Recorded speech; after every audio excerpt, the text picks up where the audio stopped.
Belum. Jumpa lagi dengan Gusto, Gembala di Padang. Apa kabar sahabat renungan singkat? Salam sehat. Terus tebarkan semangat dan antusias. Dan jangan lupa bahagia. Katakan itu kepada keluarga, kawan, dan kenalan saudara. Kali ini saya ingin sampaikan renungan singkat dengan judul Merdeka atau Mati. Setiap tanggal 17 Agustus Indonesia berulang tahun. Dan kali ini Dirgahayu yang ke-76. Kita mesti bangga sebagai warga negara yang tinggal di Indonesia ini.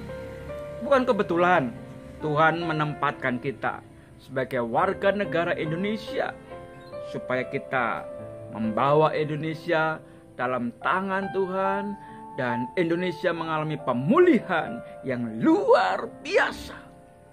Saat Indonesia berjuang merebut kemerdekaan dari tangan penjajah, banyak pertempuran-pertempuran yang mengorbankan darah dan nyawa para pejuang dan para pahlawan.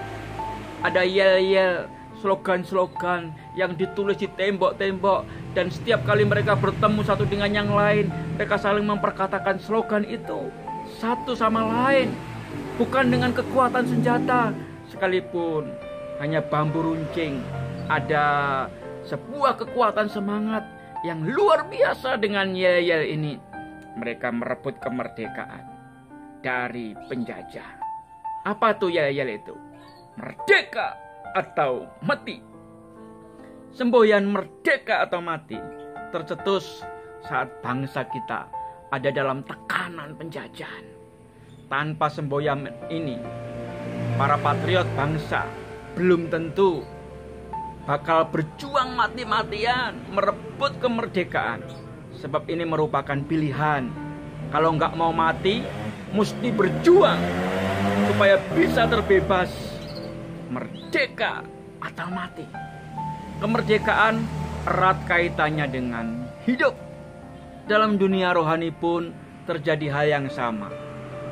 Dalam Roma pasal 6 ayat 1 sampai yang kedua, diceritakan situasi ketika Paulus menghadapi orang-orang Kristen yang baru, yang telah dimerdekakan dari dosa oleh karena kematian dan kebangkitan Tuhan Yesus. Dan karena kasih karunia itu, mereka merasa bahwa dengan dimerdekakan dari hukuman dosa, mereka merasa memiliki kebebasan untuk melakukan dosa tanpa hukuman. Paulus menasihati orang-orang yang memiliki pemahaman yang salah ini. Apa nasihatnya? Demikian nasihatnya. Jika demikian, apakah yang hendak kita katakan? Bolehkah kita bertekun dalam dosa supaya semakin bertambah kasih karunia itu? Sekali-kali tidak. Bukankah kita telah mati bagi dosa? Bagaimanakah kita masih dapat hidup di dalamnya? Roma 6 ayat 1 sampai yang kedua. Justru sebagai orang yang sudah merdeka, mengisi kehidupan dengan melakukan hal-hal yang benar dan memuliakan nama Tuhan. Paulus melanjutkan nasihatnya. Tetapi serahkanlah dirimu kepada Allah. Sebagai orang-orang yang dahulu mati, tetapi yang sekarang hidup, dan serahkan anggota-anggota tubuhmu kepada Allah untuk menjadi senjata-senjata kebenaran. Roma pasal 6 ayat yang ke-13.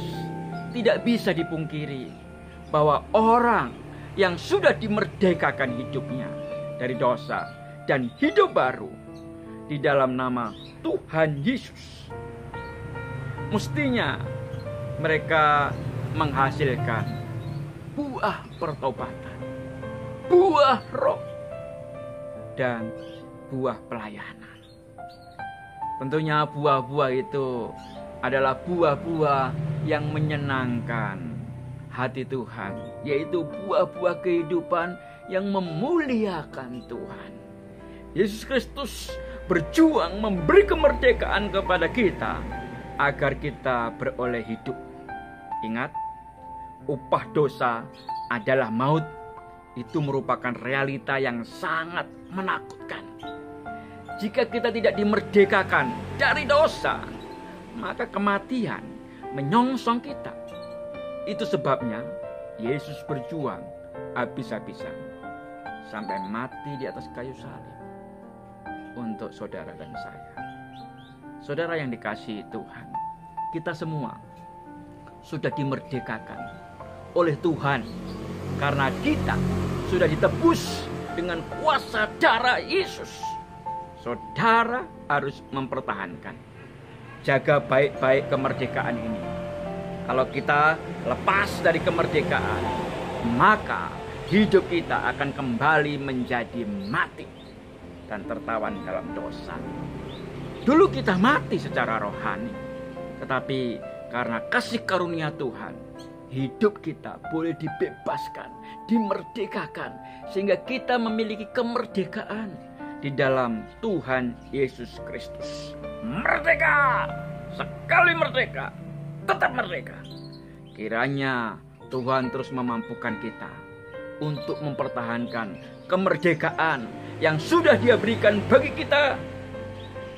Tuhan memberkati saudara semua. Amin.